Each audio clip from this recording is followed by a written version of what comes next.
दोस्तों जय भीम। मैं हूं पंकज अम्बेडकर। भाइयों बहनों, वीडियो को ज़्यादा से ज़्यादा शेयर कर दें, जन जन तक पहुंचा दें। हमारा उद्देश्य ही जन जन को जागरूक करना है और समाज को, जो समाज मनुवाद में फंसा हुआ है, पाखंडवाद में फंसा हुआ है, अंधकार में फंसा हुआ है, उससे उनको निकालना है। भारत में मनुवाद अपने पैर दिन प्रतिदिन पसार रहा है। मनुवाद ने एक विकराल कोढ़ का रूप धारण कर लिया है और ये कोढ़ पूरे समाज को कोढ़ी बना रहा है, मानसिक रूप से विक्षिप्त बना रहा है, रोगी बना रहा है। मनुवाद जितना बहुजन के लिए खराब है, महिलाओं के लिए खराब है, उतना ही मनुवाद ब्राह्मण के लिए भी खराब है और ठाकुर के लिए भी खराब है। सभी जाति और धर्म के लोग इस मनुवादी आतंकवादी विचारधारा से बाहर निकले, चाहे वह ब्राह्मण हो, राजपूत हो, या वो ठाकुर हो, या कोई अन्य हो। ये जाति जाति में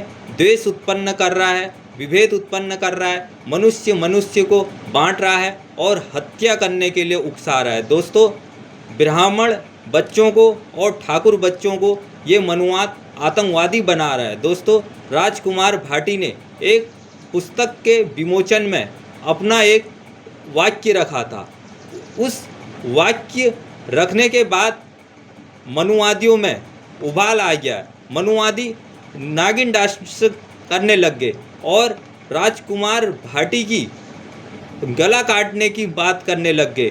इसमें आतंकवादी अनिल मिश्रा और आनंद स्वरूप जैसे आतंकवादी दुर्दांत लोग युवाओं को बरगला रहे हैं और कह रहे हैं कि राजकुमार भाटी की सपा प्रवक्ता की गर्दन काटने वाले को 15 लाख रुपए इनाम दिया जाएगा। लेकिन शासन प्रशासन इन दुष्ट जाहिल आतंकियों के ऊपर कोई कार्यवाही नहीं कर रहा है। यदि कोई राजकुमार भाटी की गर्दन काट देता है या किसी अन्य की गर्दन काट देता है तो गर्दन काटना इतना आसान नहीं है। जेल में उसकी ज़िंदगी सड़ जाएगी और ये आतंकवादी कुत्ते कह रहे हैं कि उसे 15 लाख रुपए देंगे। एक की मौत हो जाएगी और एक की ज़िंदगी जेल में सड़ जाएगी। वो 15 लाख से क्या करेगा? इन जाहिलों को पाकिस्तान से रुपया मिल रहा है। यदि इनकी जांच पड़ताल हो जाएगी तो इनके कनेक्शन सब पाकिस्तान से और बांग्लादेश से मिलेंगे। नहीं तो अपने देश के लोगों की हत्या करने की बात कोई नहीं कहेगा। वैचारिक मतभेद हो सकते हैं, वैचारिक मतभेद अलग चीज़ है। आज तक किसी भी अम्बेडकरवादी ने, किसी भी बौद्धिस्ट व्यक्ति ने किसी की हत्या करने की बात नहीं करी। ये मनुवादी आतंकी कभी अम्बेडकरवादियों की हत्या की बात करते हैं और कभी मुस्लिमों की हत्या की बात करते हैं, कभी ईसाइयों की हत्या की बात करते हैं, कभी चंद्रशेखर रावण की हत्या की बात करते हैं, कभी राजरत्न अम्बेडकर की हत्या की बात करते हैं और तो और हमको तक ये हत्या की धमकी देते हैं। ये मनुवादी आतंकवादी विचारधारा देश के लिए बहुत ही खराब है।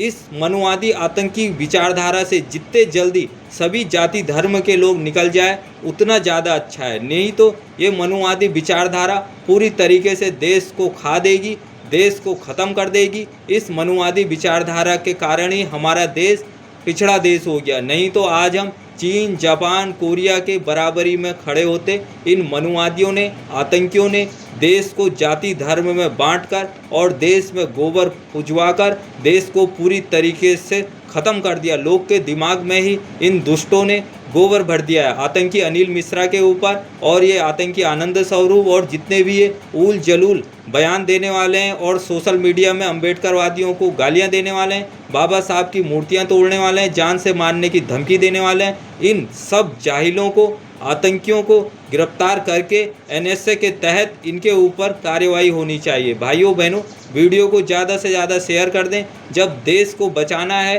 तो मनुवादियों से, पाखंडियों से देश को मुक्त कराना ही होगा। जय भीम, जय भारत, नमो बुद्धाय।